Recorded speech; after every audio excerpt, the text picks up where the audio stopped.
মৰমৰ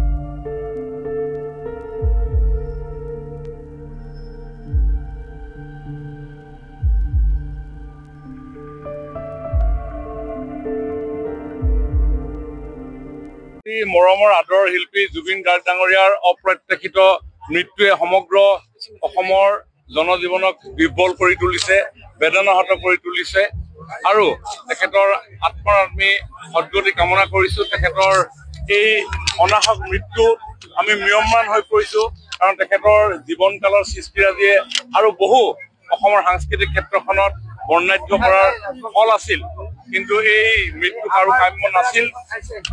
তথাপিও মৃত্যুক আমি মানি ল'ব লাগিব। মৃত্যু কাৰো কাৰণে কাম্য নহয়, কিন্তু অৱশ্যম্ভাৱী। তথাপিও জুবিন গাৰ্গৰ এই মৃত্যুৰ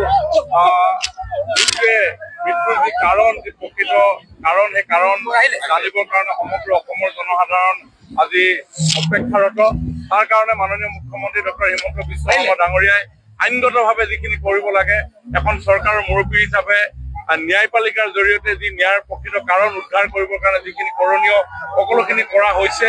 SIT গঠন কৰিছে, CIDয়ে তদন্ত কৰি আছে।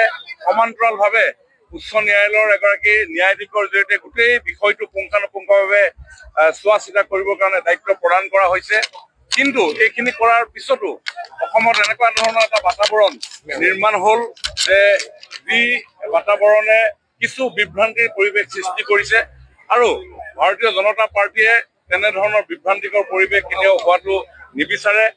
জুবিন গাৰ্গ ডাঙৰীয়াৰ মৃত্যুৰ কাৰণ প্ৰকৃত ৰহস্য উদঘাটন হোৱাটো বিচাৰে, আৰু সেইকাৰণেই যে ৰাইজক আমি এই আহ্বানেৰে, আমিও যে জুবিন অনুৰাগী, আমি প্ৰত্যেকজনে জুবিন গাৰ্গৰ সৃষ্টিৰাজিক ভাল পাওঁ, এই কথাখিনিকে জনাবৰ কাৰণে আমি এনেধৰণে আজি যাত্ৰা কৰিছোঁ।